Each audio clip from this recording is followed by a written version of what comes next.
हरि ओम. अमृतानुभव योगदास श्री जय गणेश जोशी यांचे प्रवचन. अध्याय 7. अज्ञानखंडन. ओवी क्रमांक 2. अडसूनी अंधारी खद्योत दीप्ती सिरी, तैसे लटिकेवरी अनादि होये. अर्थात प्रकाश डोक्यावर घेऊन काजवा अंधारात चमकत असतो, त्याप्रमाणे ज्ञानाचा आधार घेऊन अज्ञान भौतिकात मिरवत असते. येथे माऊलींनी अज्ञानासाठी काजव्याचा फार सुरेख आणि चपखल असा दृष्टांत दिला आहे. काजवा आणि अज्ञान यात बरेच साम्य आहे. 1. काजवा फक्त अंधारातच चमकतो. अंधार म्हणजे प्रकाशाचा अभाव. अज्ञान फक्त भौतिकातच प्रभाव करू शकते. भौतिकात प्रभाव आत्मज्ञानाच्या अंधकारामुळे होतो, आत्मज्ञानाच्या अभावामुळे होतो. 2.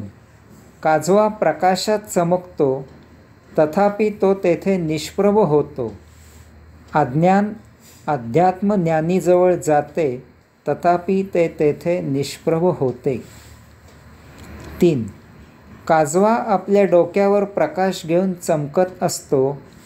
अज्ञान आत्मज्ञानाचाच आधार घेऊन मिरवत असते. 4.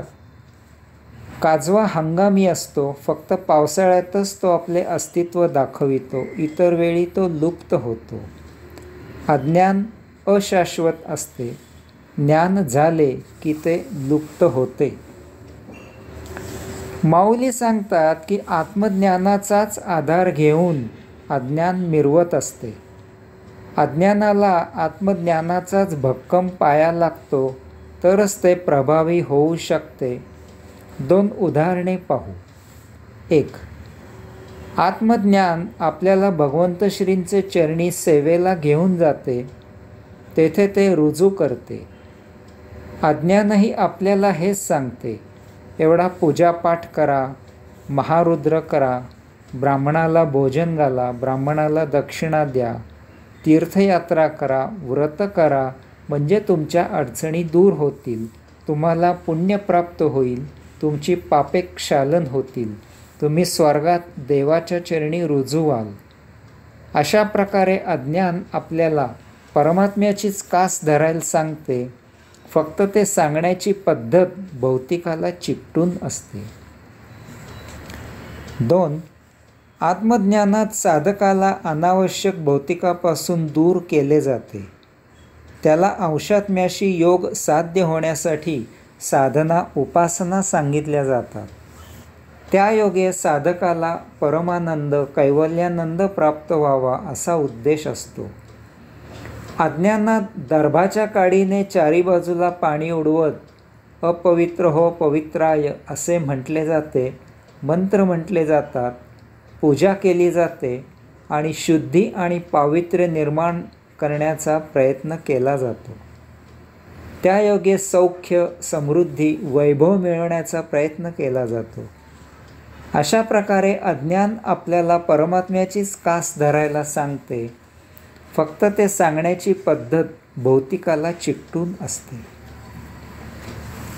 म्हणजे येथे अज्ञानाचा सुद्धा आत्मज्ञानाप्रमाणे देवाच्याच द्वारी घेऊन जाण्याचा उद्देश आहे. स्वास्थ्य मिळवण्याचाच उद्देश आहे. फरक आहे तो सत्य ज्ञानाचा. अज्ञानात भौतिकातच सौख्य शोधले जाते, त्यामधून स्वर्गाची कल्पना केली गेली आहे. तथापि स्वर्गाच्या विरुद्ध नरक आहे आणि स्वर्ग मिळवणाऱ्याला तो चुकत नाही, हे अज्ञानाला पटत नाही, समजत नाही. पूजापाठ करून सौख्य मिळत असते, तर ते सर्वप्रथम भिक्षुकांनाच मिळाले असते. दक्षिणा देऊन जर सौख्य मिळत असते, तर सर्व श्रीमंत सुखी पाहायला मिळाले असते, परंतु येथे चित्र बरोबर उलट आहे. काजवा प्रकाश डोक्यावर घेऊन मिरवितो, तसे विद्वान पंडित ज्ञान डोक्यावर घेऊन मिरवितात. उशाखाली पुस्तके घेऊन उपयोग होत नाही, ते ज्ञान डोक्यात जावे लागते. त्यासाठी घोकमपट्टी उपयुक्त होत नाही. निरीच्छ होऊन, मौन होऊन, एकांतात स्वस्थानी ध्यान समाधी लावावी लागते. तेव्हा आत्मस्वरूपावस्था प्राप्त होते आणि आत्मज्ञानाची दिव्य ज्योत अंतःकरणात तेवू लागते. स्वानुभूतीला पर्याय नाही. आत्मज्ञान सांगते की भौतिक फक्त देहधर्मापुरतेच आहे. त्यात समाधान, तृप्ती, आनंद नाही. समाधान, तृप्ती, आनंद भौतिकाच्या पलीकडे अध्यात्मात आहे. तेथे मनस्वास्थ्य आहे, कैवल्य आहे. अज्ञान ज्ञानाचा आभास निर्माण करते, भपकारा निर्माण करते. ते सत्य आहे असे वाटते.